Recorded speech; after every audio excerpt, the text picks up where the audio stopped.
Woo, buddy. Man, oh man, oh man, oh man, oh man. Do we have something to talk about today?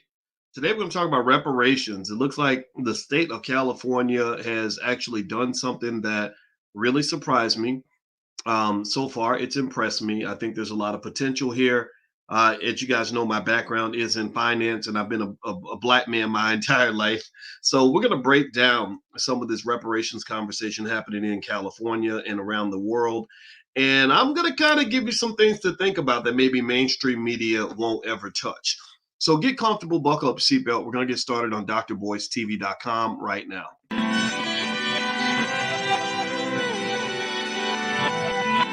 Here we are, clan the isms, cataclysm, great. Our people out here struggling, trying to make it in this state. Everybody out here doing it, but we the ones who late. Now family, we the ones who gotta delegate. Get that money in the power, never be fake. Stick to cosign for 3. What did he say? Create jobs, support our own. Educate the same and buy back your home. Got 3 degrees, triple 10. 3 PhDs, now we on the CNN. DBTV, let's talk about negligence. Ignorance is bliss, but we can turn it to intelligence. Believe none of what you hear, half of what you see. Let's break it down here on Dr. Boyce TV. Here we are. Welcome to drboycetv.com, the home for intelligent black people. My name is Dr. Boyce Watkins. I want to say what's up to everybody. Shout out the city you're from. Let me know what city you're from. I see Clarence Wilson's out of San Francisco, which is good for you, man, because San Francisco and the state of California have both put up some pretty powerful reparations proposals. It's going to really make some white folks mad. Let's see. I see Arterio's in Dallas. I will be in Dallas. Arterio and Lewis. I will be in Dallas on May 19th. So if you'd like to join us in Dallas, go to boycewatkins.com. We're doing a 2-day Black Wealth training camp. And I think this kind of thing is incredibly relevant because as a finance professor, I can tell you that economic literacy, financial literacy, economic intelligence is literally the one thing that if we commit ourselves to doing this and doing this at a high level, we're not just we're going to take those trillions in reparations and turn that into multiple trillions. You will have the opportunity perhaps to create a legacy of generational wealth where your kids and grandkids won't have to work. You'll have an opportunity to really do some great things in your family. Arterio says, I have my ticket. Great. I can't wait to see you in Dallas. And it's a great opportunity to get together with other people where you can form investment clubs and stuff like that. I see Tampa, Atlanta, that's where we're hosting the All Black National Convention. That's October 20th. If you'd like to learn more about that, or maybe you want to be on a panel, we're opening that door for panelists. We're not chasing celebrities. You know, you guys know at the convention, we've had billionaires. We had the CEO of Air Jordan, Larry Miller. He was there. So we've had some pretty big name people there. However, we also want to talk to B1 people. So if you are black and intelligent, and you care about your people and you have something to offer and you have an expertise in some area, then we need to know about you. Then just go to boycewatkins.com. There's a link to apply to be a speaker or panelist, and you can apply for sure. We'd love to evaluate the application. Can't promise the space for everybody, but we'll try. All right, so let's get it cracking. All right, so do me a favor, hit the thumbs up button, thumbs up, share, subscribe. Give me a yes or no. How many of you heard about California's announcement or the announcement coming out of California about reparations plan that literally came out with a pretty shocking number of 1.2 million per resident? Did anybody else see that? How many of you saw that? Give me a yes or no if you saw that. I see JD's out of San Diego. I'm sure you heard about it. And I'm going to read some of this to you from NPR and just kind of give you my take kind of as we're reading. This is kind of a raw Dr. Boyce response on this. You guys know we've been talking about reparations for well over a decade. I wrote articles about reparations back in the 90s. So this is a big deal. This is exciting for me. As a financial expert, one of the things I've always said is that we have to be more conscious about the money. We can't sit around and just focus on the symbolism. We got to look at the money. The money is where the power is. You live in a capitalist society. They stole your money. When people steal your money, they're supposed to give it back. When they take your stuff, they're supposed to give it back. When you steal from my great granddaddy, I'm gonna tell you, I had a great granddaddy who got lynched because a white man disrespected his wife, and he stood up to the white man. I had another great uncle or something who had a lot of wealth and ran the entire town. He was a great entrepreneur, and from what I was told from the lineage research, they just killed him and took all his stuff. And the thing is, here's the thing: a lot of you have these things that have happened in your family. A lot of you have bodies that were buried, and the most crucial thing that was done to you, the cruelest thing that was done, was when they just made sure that you didn't learn what actually happened to you. This is why in the Black Business School, our core values are we believe Black people should educate our own children, create our own jobs, and support Black-owned businesses. Because when other people are educating you, they're never going to tell you the truth about who you are. When other people are educating you, they're never going to tell you the truth about what happened to you. When other people educate you, they're never going to tell you the truth about what it means to be truly independent and powerful. They can only serve you or teach you to serve them, to serve others, to serve. And it's okay to serve others, but you got to serve your community, right? They teach you how to serve your oppressor. That's what Black education has been doing for a long time. Even some of our HBCUs. No disrespect, but y'all got to stop producing employees and start producing business owners. Stop producing people that are trying to conform and start producing people that can actually lead. Stop producing people that are trying to fit in and start producing people that can actually create spaces where the rest of us can fit in. Because if one or two super Negroes are getting a couple jobs out of the other thousands that get ignored, then we're not winning. We're not winning with symbolism. It becomes the Hunger Games. One guy will get a chance at Goldman Sachs, and then we all cheer for that guy, but we forget about the other 1,000 Black men and Black women that are just as talented who will never get to work at Goldman Sachs because Goldman Sachs is called Goldman Sachs. It ain't Tyrone Jackson's law firm or Shakita Wilson's investment bank. It is Goldman Sachs, and the Goldmans are going to take care of the Goldmans. No disrespect to the Goldmans, but y'all know what I'm talking about. So what I'm saying to you is that you have to produce people that become institution builders. That is extremely important. So what I see with the reparations deal, here's what I see in terms of an opportunity. I see this as the chance for us to build some amazing stuff. Think about how much you could build right now if you had, that 1.2 million in your bank account. A lot. And in my job, my goal, again, I taught at Syracuse University for all those years. I said, I got to leave because I got to talk to Black folks more often. They weren't comfortable with that. Again, I'm not mad at it because that was their institution. They don't have a Black agenda. I do. So our agendas were conflicted, right? So when I'm talking to you, the goal that I have for myself, my role that I want to play as an advisor to you, as you think about what you would do with that 1.2 million, is to encourage you to learn how to build something.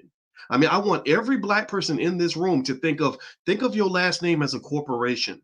Think of your family as an institution. Bernard Arnault, I spent this morning on the Black Financial Channel talking to you guys about how Bernard Arnault, you know him, he's the richest guy in the world. He's worth $200 billion. He got a lot of this wealth from your rappers, rapping about Louis and Gucci and Hennessy. He owns all of that. So he's been grooming his children. He's been grooming his children since they were little. Give me a guess if you hear what I'm saying. He was grooming and preparing his kids to take over his $200 billion fortune. He invested in his kids the same way he invested in his company. So if he can do that with his kids, why can't you do that with yours? Why can't you do that with yours? What is their birthright? They better not. There better not be one person coming on this platform who dies, and your kids got to go put up a GoFundMe with your ugly face on it, because your face will be ugly if your kids got to do a GoFundMe. I'm sorry, that's ugly. That's ugly. I'll be damned if you're gonna be living nice, driving a nice car, maybe you're chasing women, spending your money on only God knows what, and your kids have to do a GoFundMe to pay to bury you. That is embarrassing. That is pathetic. We don't do that around here. That's not how we roll. That's not how we gonna operate up in here. Give me a yes if it's okay if I say that. I promise you that's my little tiny effort at tough love, but sometimes I have a little bit too much tough and it hurts people's feelings. But at the end of the day, we got to stop all of that. So, because look, at some point, here's what I believe. I do believe that at some point soon, there may be money coming. There may be money, right? And we know that there are going to be some people who maybe people who are not here right now who are going to take that money and they're going to blow their opportunity. The word poor stands for passing over opportunities repeatedly. So y'all know as well as I do that there are going to be some people who are connected to the culture, whatever the culture is, who are going to take that money and they're going to just blow the bag. BET had a whole show called Blew the Bag, where all they would do is make jokes about Black people who would waste all their money. And so it was funny. It's like, I won the lottery and I got 8 kids with 7 women and I won the lottery and I blew it all on the weekend. You dummy, I want to slap you right now. I'm not laughing with you. Shut up. Just get that smile off your face before you make me mad. It burned me up. I saw a father. I saw this guy. He had literally like 7 or 8 kids. He won like $1 million in the lottery. And you know what he did? He imitated rappers. He went out and he rented out the entire floor of a Vegas hotel suite. He hired strippers. He bought all kinds of expensive like liquor, and he partied for like about 4 weeks. And then all the money was gone, and he just sat there and laughed about it. That's not funny. That is not funny. So what I'm saying to you is that, look, when we're talking about this reparations conversation, I think that there is the political conversation where you have to get gangster with these people. We talked about that, going Joe Pesci on them. F you pay me, right? You got to go Joe Pesci on them. But then also, and that means you got to demand and fight for what you want, and you got to fight for the terms. You got to negotiate properly. Then after that, there's the economic conversation where you got to say, okay, what are we going to do with that money when we get it? What is your family going to do? So some people are going to waste it. Some people are going to throw it away. Some people aren't going to do the smartest thing with their money, and that's okay. We just pray for them and release them. Let them go do what they're going to do. For you, what I encourage you to do is think of your family like an institution. And when you get that opportunity, not if, when you get that opportunity to go ahead and fund that institution, go do it, man. Go do it. Set your kids up, set your grandkids up. Now, some of you may not have kids, and you may be asking, well, what do I do if I don't have kids? Well, you know what? It takes a village to raise the bar. It takes a village to raise a child. It takes a village for us to build a strong community. So the way I've done it, I have one biological child, but I have about 7 other kids who look at me as a father figure. And that's just the 7 that I talk to on a regular basis. That don't count all the hundreds of thousands of you out here that listen to me every single week, and how many thousands of you have brought your kids up and told me that I was giving you things that you're teaching your own children. In my mind, they're all my nieces and nephews. Again, Nuri Muhammad said this. Nuri Muhammad is a brilliant Black man. He should be one of the most famous Black men in this country. He said something that I really loved. He said, if I call you my brother or I call you my sister, that means that your children are my nieces and my nephews. So when you see your kids, I want you to say, Uncle Boyce said hi. And I'm okay with being Uncle Boyce. I'm okay with being a part of your family. So we got to do this together, right? So when I die, if you want to know what I'm going to do with my money, I've already been thinking about this a lot. I am going to put all my money in a trust, and 80% of my wealth is going to go to endow the Black Business School. When I get that reparations check, I'll just add that to the endowment. That's going to endow the Black Business School so that we can educate our people at the highest levels of economics for the next 400 years and become the Harvard for Black people. That's my mission. That's my goal. That's what I'm going to accomplish. All right. So anyway, do me a favor. Please hit the thumbs up button. Thumbs up, share, subscribe. And let's read up a little bit more about the reparations thing. That's what we're talking about today. Just a reminder, my new book is called The 10 Commandments of Black Economic Power. It's a bestseller on Amazon, so feel free to go take a look at that. And also Dr. Claude Anderson. He's the king of reparations. He's the godfather of reparations. He should be included in these reparations conversations. They've ignored him to some extent because his ideas appear to be too radical. But what I encourage you to do is, if you really want to understand exactly how much is owed to Black people, go read Powernomics or Black Labor, White Wealth. Dr. Claude Anderson's website is powernomics.com. I'm encouraging everybody, get extra copies, give them away, because our people got to be educated on what we are owed and how to properly have that conversation. So powernomics.com is Dr. Anderson's website, and he's been writing about reparations for decades. He gives specific prices of slaves. He gives specific information that you can know in terms of exactly what was taken from you. This is not going to be taught to your children in the public school system because these ideas are very dangerous. It's very dangerous for people to know how they were wronged. It's very dangerous for people to know what they are owed. It's very dangerous for people to realize what was done to them and what was done to their ancestors. They're not going to teach it at school, but it's okay. You've got other places where you can learn it. Every Wednesday night, we have Powernomics training right here in the Black Business School. There's no price tag on it. It's totally free to the whole community. If you want to join us for Powernomics training, just go to my website, boycewatkins.com. You can join us on Wednesdays. We're reading Dr. Anderson's books from cover to cover because his books are more important than my books. His books are so important that especially now, because it's guiding a really important conversation. And so right now, what's going on in California, let me open up my screen here so we can kind of look at this article about what's happening in California. It's really, really exciting. And if you live in California, congratulations. This is one area where the progressivism has worked, apparently. I'm going to give you some of my caveats in a minute as we keep talking. So here it says, California's Reparations Task Force voted Saturday to approve recommendations on how the state may compensate and apologize to Black residents for generations of harm caused by discriminatory policies. I'm gonna tell you the truth. I don't care a whole lot about apologies. I can apologize to myself. I would prefer you pay me. Seriously, I'm not saying the apology isn't important, but I think it's important for legal reasons, right? That's why people withhold apologies, because when you admit guilt, you're admitting liability. So that's why they won't apologize. So I want them to apologize for legal reasons, but I don't really need you to tell me Black Lives Matter and all that crap. I already know my life matters. Please just stop the patronizing. The 9-member committee, which first convened nearly 2 years ago, gave final approval at a meeting in Oakland. And Oakland's an interesting place to have that meeting. I'm gonna tell you, people in Oakland, they are so advanced in terms of understanding the issues of Black people. I love Oakland's one of my favorite cities to go speak because the people there, they just get it. They really get it. They gave final approval at a meeting in Oakland to a hefty list of proposals that now go to state lawmakers to consider reparations legislation. What else does it say? It says U.S. Representative Barbara Lee from Oakland, who is co-sponsoring a bill in Congress to study restitution proposals for African Americans, at the meeting called on states and federal government to pass reparations legislation. Reparations are not only morally justifiable, but they have the potential to address longstanding racial disparities and inequalities, Lee said. I do agree. And what's interesting to me, I'm not entirely convinced. In fact, let me ask you all a question. How many of you, give me a yes or no, how many of you are skeptical when you hear about any of this? How many of you are just kind of like sitting back with your arms folded, like, yeah, yeah, right. I'll believe it when I see it. Like, how many of y'all feel that way? I admit my skepticism's jumping into my skin. I don't trust these people. I don't trust our politicians. I just don't believe it at this point. I kind of feel like, yeah. Are you saying these things so you can get us to vote for you in this upcoming election? Because remember, it's May 2023.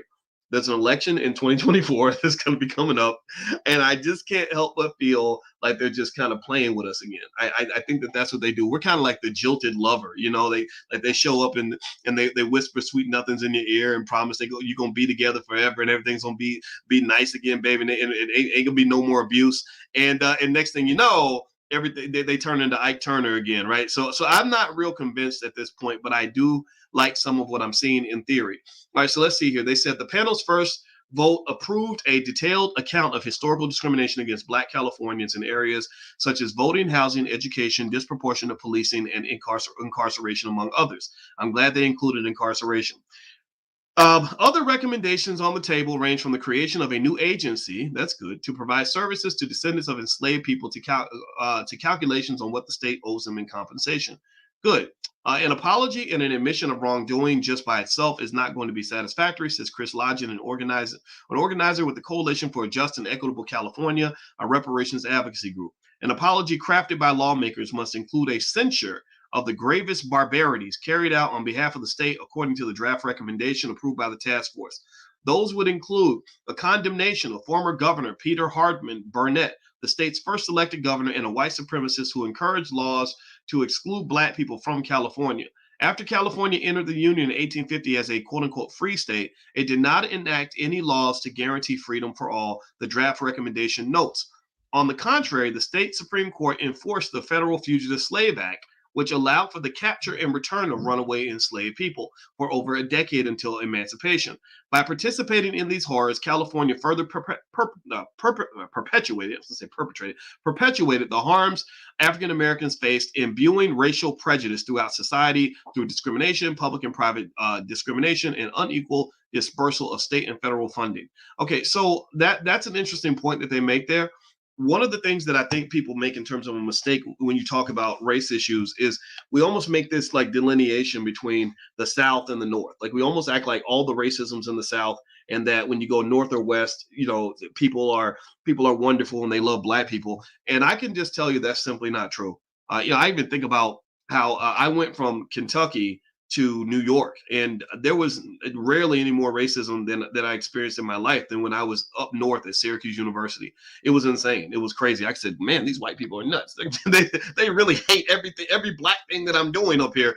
And that was just a microcosm, though, of the bigger picture.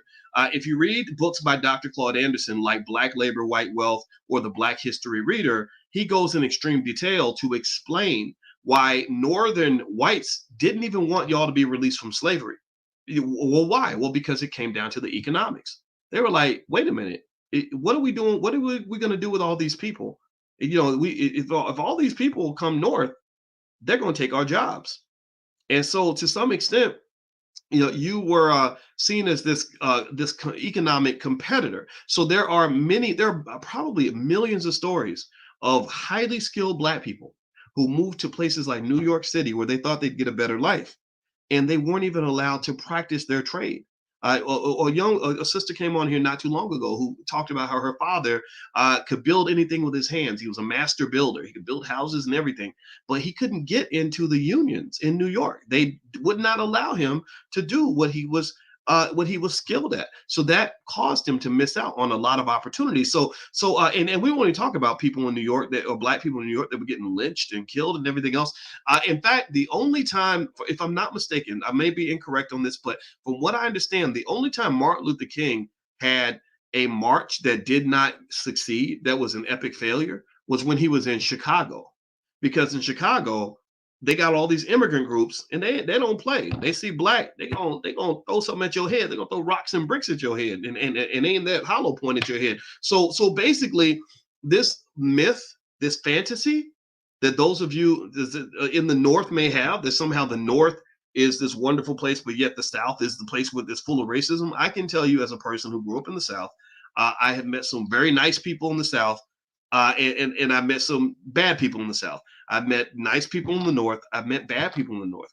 It's just a different style of racism, almost like different styles of food, right? So ultimately, this is an American thing. It was a broad, unified, systematic effort to keep you out of economic opportunity. Most of this racism was economic. And then when Black folks did find a way around it, that's when you have situations like Black Wall Street or towns being burned down. So it requires not just a shift in America's thinking, but it requires a shift in your thinking.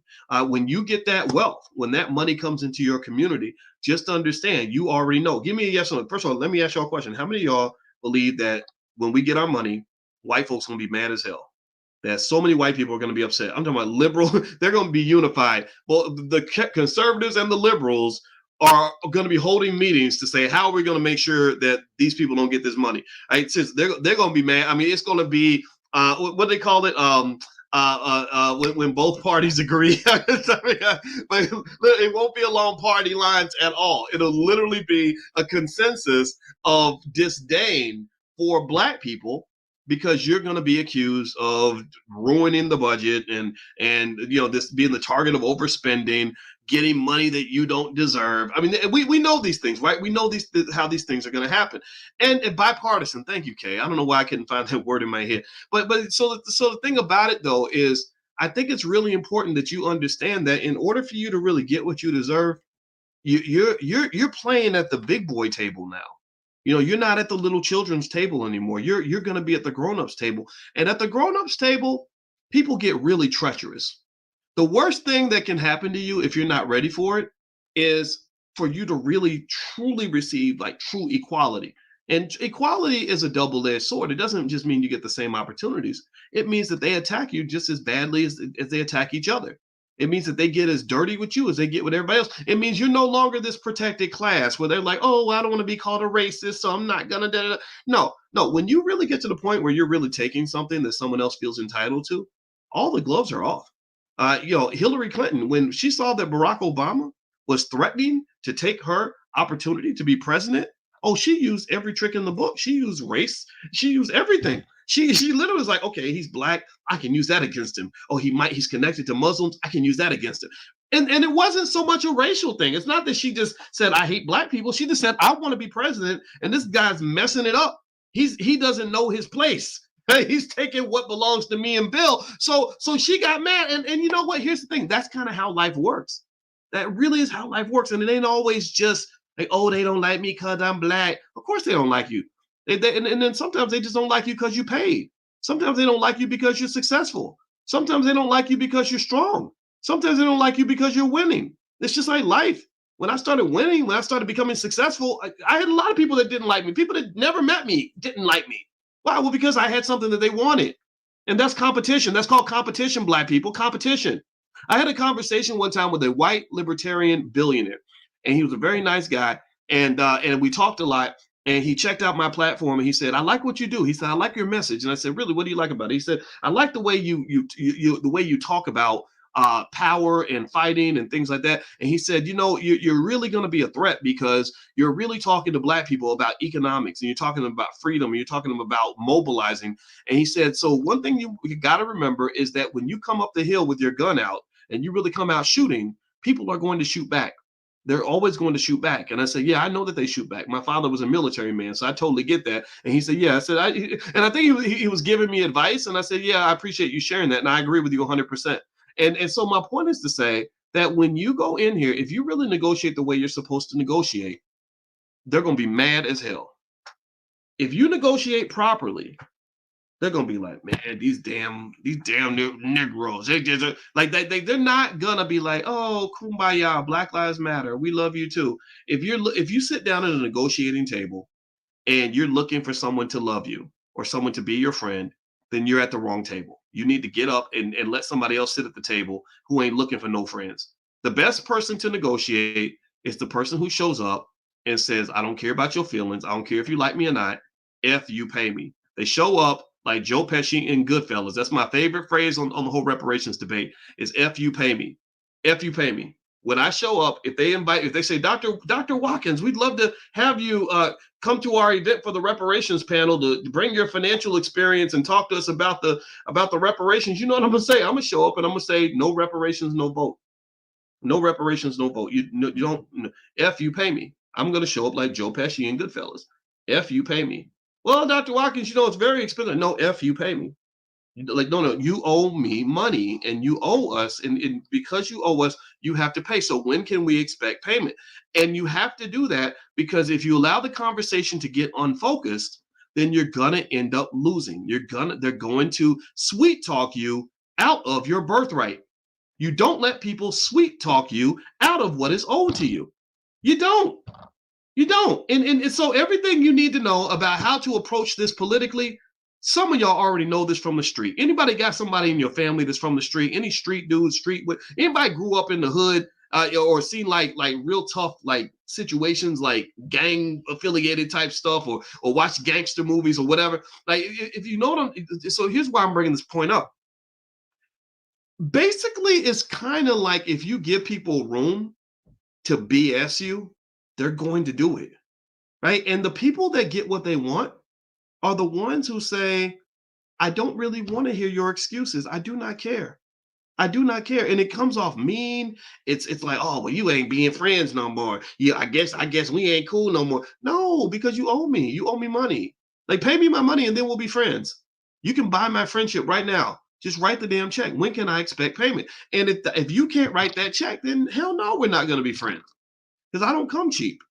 So effectively, with this reparations conversation, this is opening the vortex. It's opening the door for the possibility that you might get a fraction of what you are actually owed, right? And I say a fraction because there's no way you can put a price tag on what your ancestors did to give you this opportunity. There's no way you can put a price tag on what they went through. There's no way you can put a price tag on rape. And there's no way you can put a price tag on a lynching, and let alone thousands of lynchings. There's no way you can put a price tag on all the suffering that they went through. So there's no amount of money there's no check big enough that they could actually write that will make things okay. But at the very least, out of respect for your ancestors, you have to fight like hell and don't show up looking for friends. Your self-esteem must be intact. You should say, I saw a movie where a guy said he was negotiating and he said, "No, pay me. If you pay me, if you pay." That was basically what he was saying. And the guy said, "Come on, Jimmy, have a heart." He said, "I saved my heart for my wife and my children. In business, I use my balls and my brains."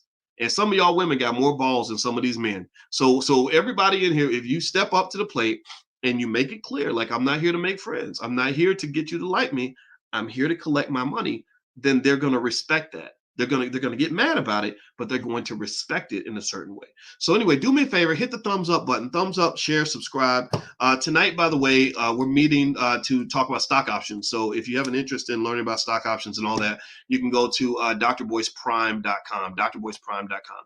And so we're going to be doing that tonight at 8 o'clock. So I actually have to go in a little bit, but let me read a little bit more. And so we're talking about this reparations thing. And by the way, oh yeah, I'll be in Dallas May 19th. So if you want to join us at the Black Wealth Training Camp, just go to boycewatkins.com. And my new book is called The 10 Commandments of Black Economic Power. So feel free to grab a copy on Amazon. Just please leave a review if you see it. The reviews are very good, and I appreciate those of you who have left reviews. All right, so they said California has previously apologized for placing Japanese Americans in internment camps during World War II and for violence against the mistreatment of Native Americans. The panel also approved a section of the draft report saying reparations should include cash or equivalent, and I'd be curious to know what that equivalent is for eligible residents. More than 100 residents and advocates gathered at Mills College at Northeastern University in Oakland, a city that's the birthplace to the Black Panther Party.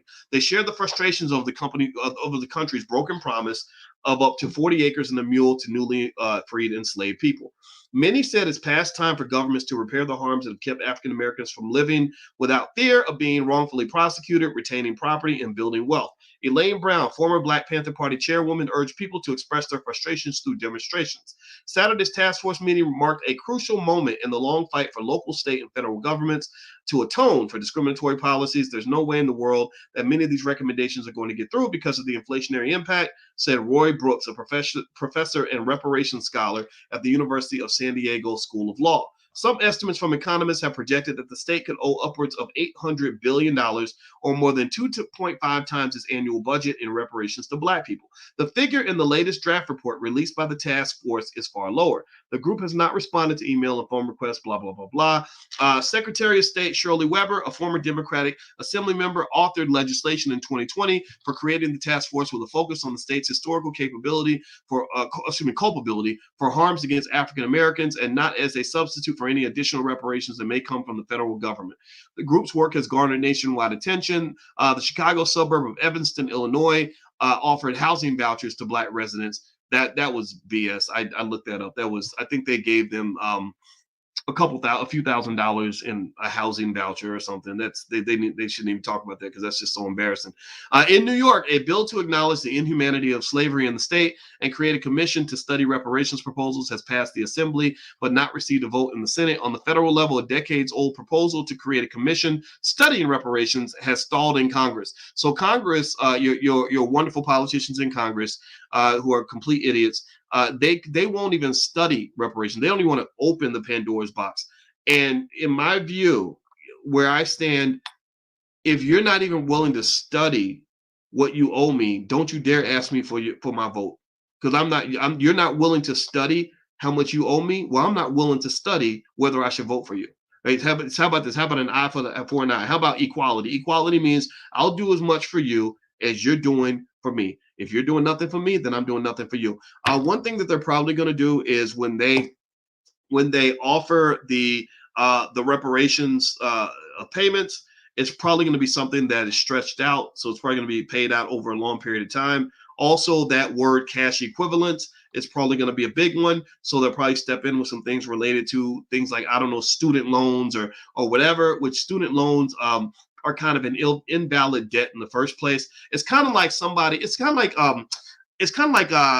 being hungry and somebody says, I'll give you this candy bar, but you got to pay $200 for it. And so you sign a piece of paper saying I owe you $200 for a candy bar. Well, that was what they call usury, or that would be almost like a type of financial extortion. So that's not a valid, legitimate debt anyway. You shouldn't pay $200 for a candy bar, and you shouldn't be paying $200,000 for a college degree. So college student loan debt is invalid. What I would like to see are some things that involve real property. For example, I would love to see them go back. Number one, go back and confiscate all that land that was illegally taken from Black people. Go back and get a few million acres of land and give that out to Black folks. Go back to the 40 acres and a mule. Right now, if they just gave you 40 acres or 40 acres and a Cadillac, whatever, right? If they just did that right there, that 40 acres would substantially increase Black wealth. And land is real. You can really sink your teeth into it. It's a real asset. So I think that land should be part of the deal. Also, business funding. I'd love to see every Black business owner who wants to start a business be able to go to the bank and get $250,000 to get that business off the ground.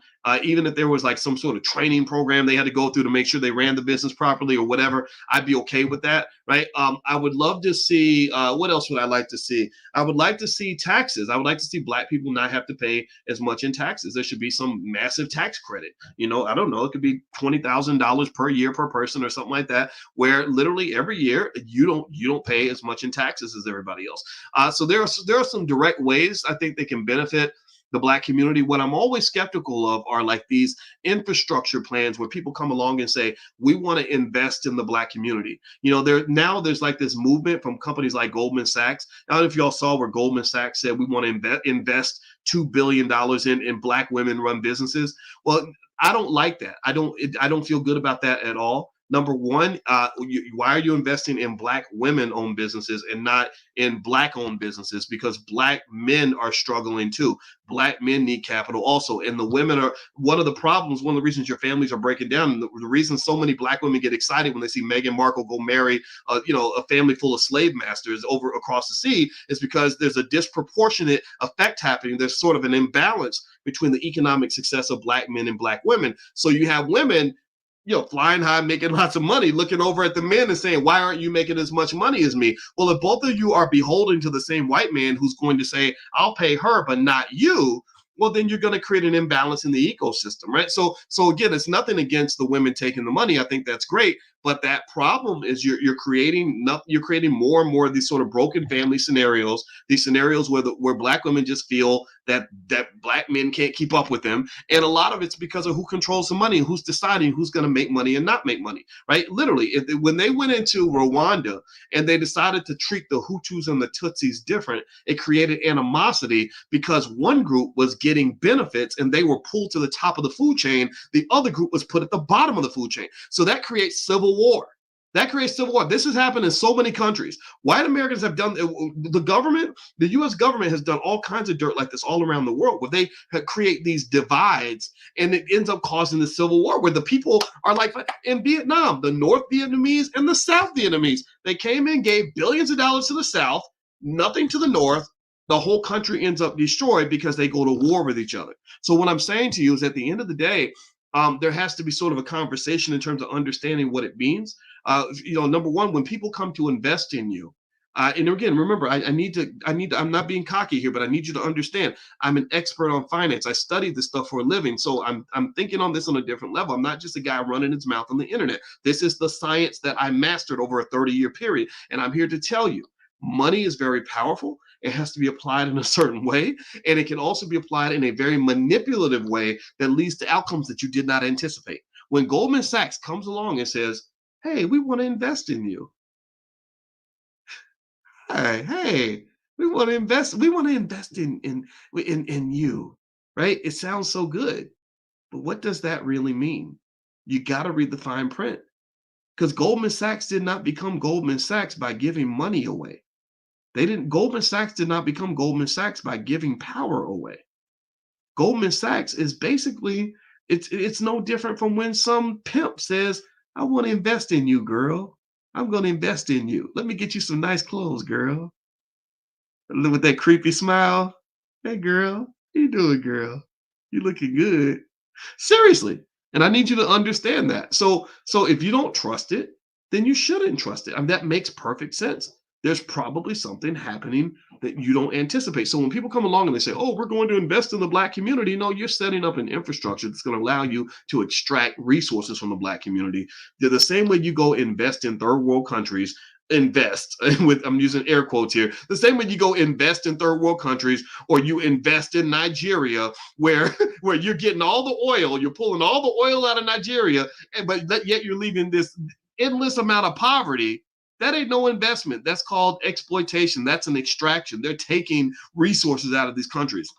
So the same thing that they're doing around the world, they're doing that to the Black community too. So it's very, very important for us as Black people to be economically intelligent enough to really ask the hard questions and say, okay, what do you mean by investment?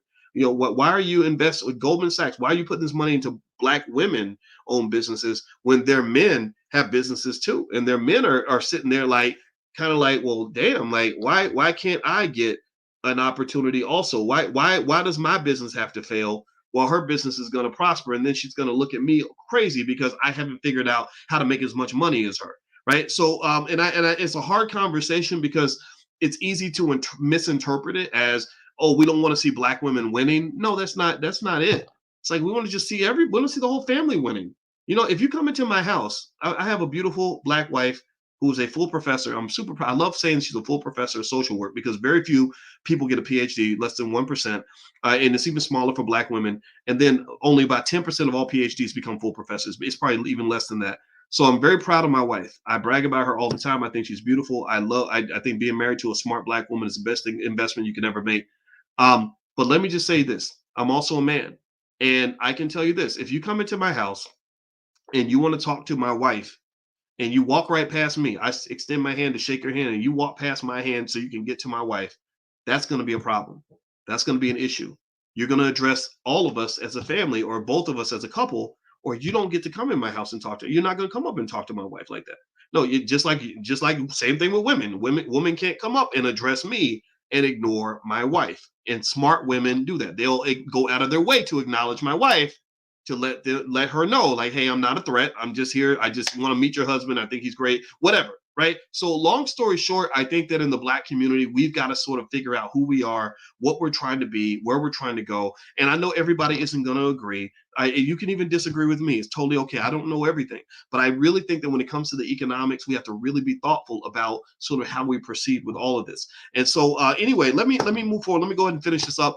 I read this article, of course. Now, what's interesting about the reparations debate, too, that's fascinating to me is again, this is going to be bipartisan in terms of both Democrats and Republicans both hating this. I love the fact that the liberals are being forced to really prove that they're actually your friends by, whether or not do you specifically support specific reparations specifically for descendants of slaves. Like, don't say we're going to give reparations to black and gay people. That's not the same. Or we're going to give reparations to Black people or all people of color from all around the world, no matter what color you are. No, that's not the same. We're gonna throw white women in there too, because white women have had a hard time. No. Please don't do that. Descendants of slaves, African Americans, foundational Black Americans, whatever term you want to use. That's what this program's for. This is ours. This is ours. You get your transgender moment later. You get your gay moment later. You get your feminist moment later. But right now, this is for descendants of slaves. So I think liberals are going to be really challenged on this. I think they're going to be really upset about it. And what liberals unfortunately can do is they don't dislike us as much as the Republicans do, but they tend to put us at the bottom of the priority list. And I started learning this when I was in college, and I thought that we were all kind of the same, because I was Mr. Democratic Party and all that back then. And I remember meeting this white woman, and I was talking to her about racism and the things we have to fix when it comes to race. And I remember she was very dismissive about my experience as a Black man. And she said something that I'll never forget, that it was the craziest thing in the world. And she said, well, before we pay reparations, we're going to have to end poverty in America. And I said, wait, so you're telling me that as a Black man, before I get what's owed to me, what was stolen from me, I got to end poverty in America? And even at 22 years old, I was like, we live in a capitalist society. There's always going to be poverty. What are you talking about? That's crazy to me. So it's like if you clean your room and your mom told you were going to get $10 for cleaning your room, and you say, well, I'd like my $10 for cleaning my room, and she says, well, to get your $10, you got to clean every single room in the entire neighborhood, right? Like that. Like, wait, no, what are you talking? This wasn't part of the deal. This is one does not have anything to do with the other. So I would really say to you that as Black people, it's very important that we isolate the conversation. That's the point. We must isolate the conversation, make it very clear specifically who this is for, not let it get watered down. That's extremely important. Do me a favor, hit the thumbs up button, thumbs up, share, subscribe. In case you just came in, we're talking about the reparations plan. We're talking about California announcing, or a committee announcing, that up to $1.2 million per resident for reparations, which I think is extraordinary. I know that In San Francisco, I think they said some number like 5 million. And then the NAACP stepped in or something and embarrassed themselves by, it was one guy actually, Amos Brown or something. I think he backpedaled from what he said. So thank God he realized how crazy he sounded. But he was literally saying like something like, we need more government programs and we shouldn't issue cash payments and all that. And that just bothered me because that's what you call economic paternalism. And that's another thing that you often get from liberals or you get from some of the civil rights organizations where they make the assumption that you're just too stupid to manage your own affairs. That because Black people are so juvenile in their thinking and so such idiots that we need a government agency to manage their resources and manage their assets, or they can't educate their own children, so we need to fund schools so that are run by white people so they can educate Black children. But the thing is though, when you look at this is the type of colonialism that's really interesting to me. You'll often see schools where they're making millions of dollars, allegedly claiming to educate Black kids, and a lot of those schools are not effective. Like in Chicago, we have 55 schools that where not one single child can read or do math at grade level. All those schools should be shut down, burned down to the ground tomorrow, and all that money should be reallocated to all the parents that either want to send their kids to a better school or want to educate their kids on their own. In fact, I think a lot of you, if you were to receive, I don't know, a check for $80,000 a year or if it's $70,000 a year or whatever, you could probably stay home and educate your own child. And you come hang out with me like on the internet, and we could educate your child 10 times better than that damn school could, right? So you notice there's so many institutions that have Black occupants, but they're run by people who are not Black, right? Everything from the school system, where Black people are almost like a commodity, like cows in a slaughterhouse, or chickens or pigs, right? So they're a commodity. Or you look at prisons, same thing. Well, why does it work that way? Well, it works that way because they're not really there to serve Black people. They're there to sell Black people. You are an asset. So they need your child in that school because they get paid per child. They get paid per head. My mother was just counseling a young mother about her son and him having behavioral problems at school and the drugs and all that. And she said, yeah, they give the school money when your kid's on drugs. And then sometimes they'll give the parent a little check. So it's easy to put your child on those drugs. She said, but I never did that with Boyce. Boyce got in trouble. Boyce had a lot of energy, but I knew that Boyce was just an active boy. I knew Boyce was intelligent. I knew Boyce was creative, and Boyce wasn't going to fit in the system. So I never let them put Boyce on any kind of drugs because that wasn't going to make him into the person that I needed him to be. So long story short, what I would say to you is it's fascinating how many institutions they have where Black people are in the institution, but we don't actually run it. You talk about public schools, you talk about prisons. You can even talk about some of the HBCUs to some extent. Not that they don't have Black leadership in certain spots, but who's really controlling the purse strings of that institution? Who's really deciding how that institution is going to move forward? But I can't really find a lot of examples of places that are full of white people where Black people are the ones in charge, right? Like you see the police coming to your neighborhood, a whole gang of white cops will come into a Black neighborhood and just wreak havoc, arrest people, beat people up, slap your grandma, do whatever they want to do, bust your door down, all that. Do you see gangs of Black cops going to white neighborhoods and doing that? And again, it's all a money thing, right? Because I know cops. My dad was a cop for a long time, and cops make money when they're locking you up. Prison guards make money. There's a reason why those small little hick towns that don't have a single Black person in them, they want the prison in their town, but they don't want the inmates voting, and they don't want the inmates to receive any of the economic benefits of their presence, but they want the prisons there because that creates jobs, and also they get money from the state. They get resources for that, right? So you are a commodity in the mind of some people, but you're not in a position to commodify others, right? So ultimately, when I think about this whole reparations conversation, I really want to circle back to institution building. I think that as Black people, I think that we have the sovereign right and the ability to form our own financial choices and financial habits that deviate from the rest of America.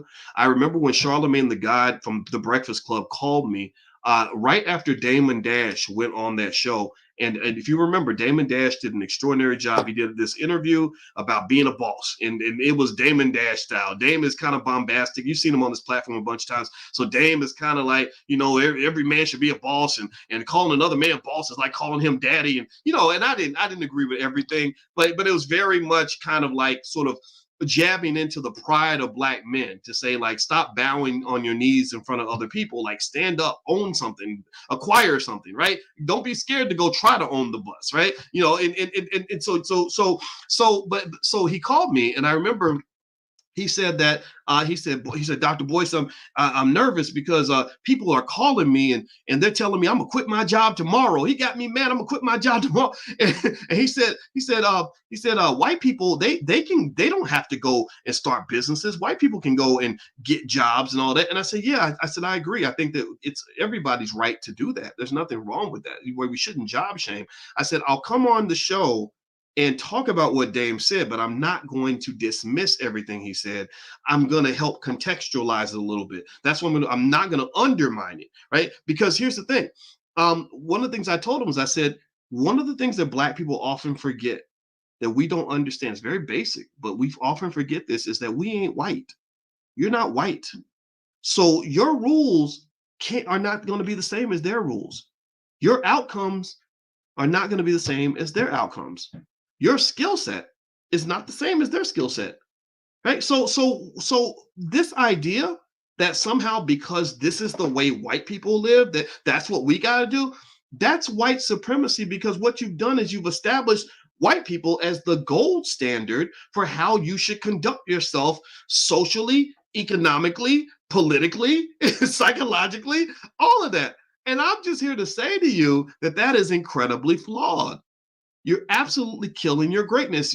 It's like you are a person who is running in a race, and you want to keep up in the race, but you're as fast. You could be as fast as Usain Bolt. You have the speed of Usain Bolt, but you see another guy who's like kind of a chubby guy and he's kind of slow, and you're just trying to keep up with him. You know, but if you stretch your legs out and really run as fast as you can, you're supposed to be leaving him in the dust. That's how God made you. God made you to be extraordinary, but yet you're trying to keep up and stay even with an ordinary person, right? America, let me help you understand this. This is my fundamental, honest belief. America is a failing society. Look at all the division that we have in this country. It's unbelievable. Our politicians are criminally stupid. What they're doing financially is unbelievably dumb. They are destroying this country. The military can't even recruit enough soldiers now because everybody's fat from all the toxic food that the FDA is allowing corporations to feed the damn kids. So they're showing up at training camp and they can't even get in the military now. It's a national security threat. Your country is falling apart. You've got front row seats on the Titanic. That's what you have.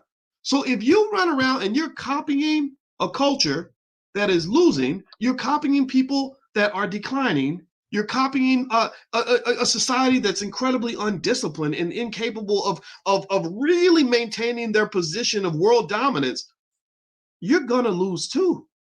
You're gonna lose too. See, I'm gonna just tell you the truth. I'm gonna sound like probably a coon when I say this, but I believe that there was a time when America was kind of great. Not everybody, not everything great. We know about the racism and all that. That was not great. But there was a time where even when you're white or Black, if you go back and look at how hard their grandparents and great-grandparents worked to make America the powerhouse that it is, the amount of planning that they put into it, how hard they worked to put a man on the moon and all these other amazing things that they did. I mean, they got to get credit for that. You got to give credit for that. And Black people, we were a part of everything. We were always there. Right. So this is true. America had a time where we were an absolute kick-ass country. Our military was on point. Our workers worked harder than anybody else on the planet. Our scientists were the best in the world. That's gone. That's done. Now everybody's doing TikTok videos, and you got a bunch of fat people doing TikToks. Like you can't compete with China. You can't compete with China. China is engineering a society that is designed for world domination. That it is designed that way. I taught in China in 2006, and I'm gonna tell you, we ain't the same. They're on some whole nother level stuff over in China. So we won't be able to keep up. So what I'm saying to Black people is I'm encouraging us to have the courage to kind of break off a little bit. and start with the foundations of your culture, your habits, your choices, your ways of thinking, and just say, we don't, equality and all that. I don't want to be equal in the same to whatever I see over here that looks pretty mediocre. Like maybe instead, and this was the point I was making to Charlemagne when we talked about that, about the whole job thing, was I said, look, I'm not here to make fun of anybody for getting a job. A lot of people do that. But I don't think Black people have the same luxury to just depend on an economic system that has been historically biased against us. I know so many Black people who went to college, made good grades, made good decisions, and still can't get the job they deserve, still can't get the promotion they deserve, still can't get the salary they deserve. So they're pissed off and frustrated. There's nothing more frustrated than like some middle-class Black person who went to school and got all the good grades and did everything they were supposed to do, but still feels like they're getting screwed every day at work. Still feels like they're being mistreated and disrespected on a daily basis. That kills you. That's one of the reasons Black men die younger than everyone else, because it's very frustrating to go into these spaces where you're not appreciated and people don't like you for who you are. I understand this very well because that was my experience at Syracuse. Literally, I did everything. I checked every box, got as much education as I could possibly get in my field. And I said, damn, I still feel like a nigga up in here. Like, this is terrible. Like, I don't like this. Right. And that was when I began that journey to explore, like, well, I wonder if there's any space, instead of me always being in a space where there's something wrong with me, where I can't be who I want to be. I wonder if there's a space where I can be appreciated because of who I am instead of being tolerated despite who I am. Because at Syracuse, they tolerated me. In this space, you guys applaud me. You guys like me. You guys like it when I sound crazy and say these so-called radical things that I say. I'm happy now. I'm very happy with that. So I kind of think that happiness, part of that, the pursuit of happiness, which is your fundamental right, is built around understanding that you have the right and the ability to, if you have enough desire to do so, to shape the world into whatever you need it to be.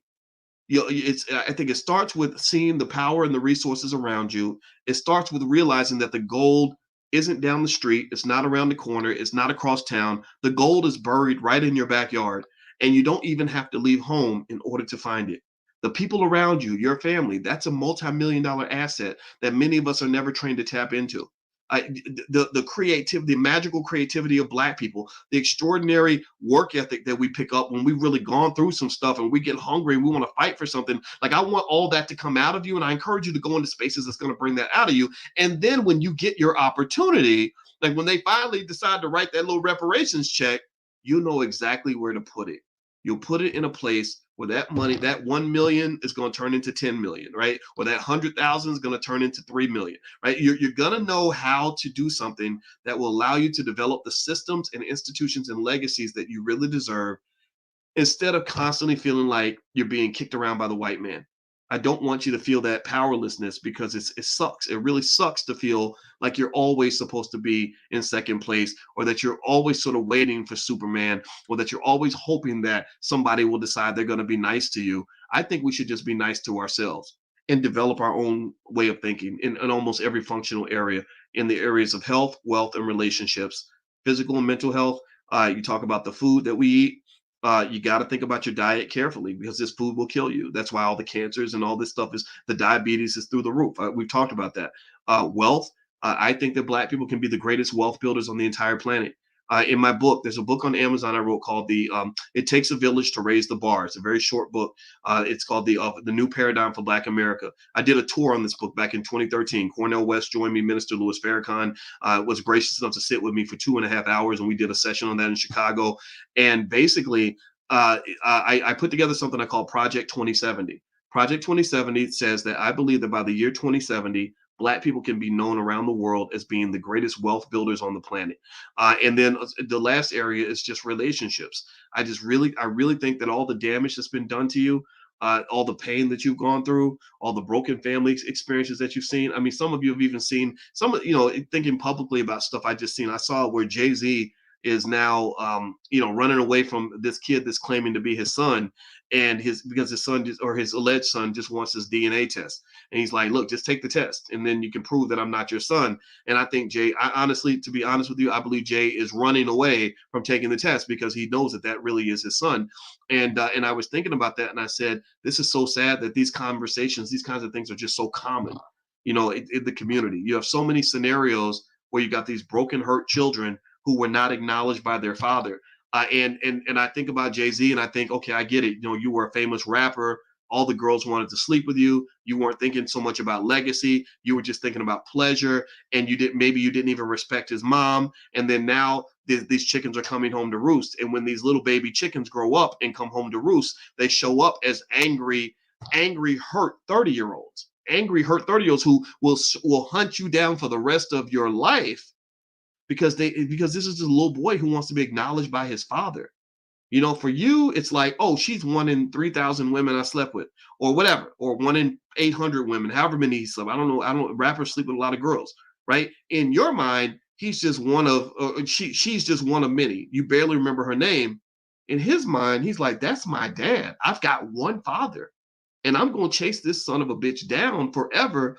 Because if you watch a lot of movies, my wife, I told you how smart my wife is, and she's an expert on the subconscious mind. She told me something that really tripped me out. She said, in a lot of TV shows, and I'm gonna have her come in and talk about this on a pillow talk or something. She said in a lot of TV shows, they tap into the subconscious mind by having the character search for their father.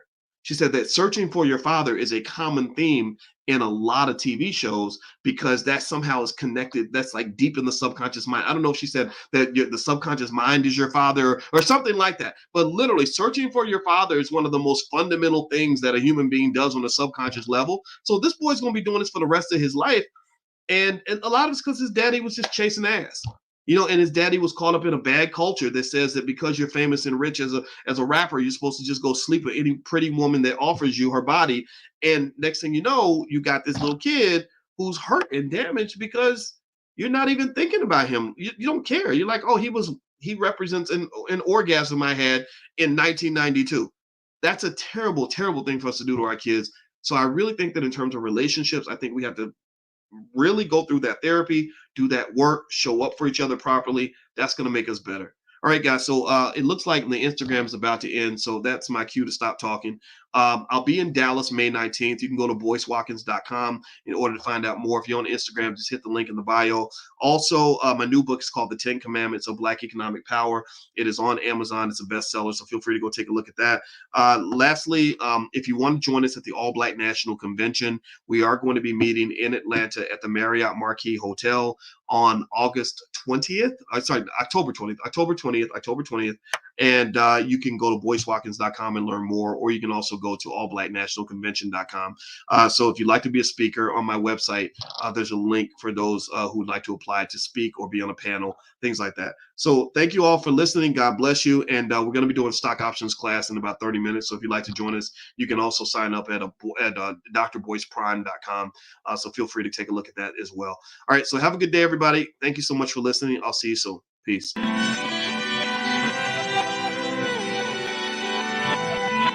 Here we are, clan the isms, cataclysm great. Our people out here struggling, trying to make it in this state. Everybody out here doing it, but we the ones who late.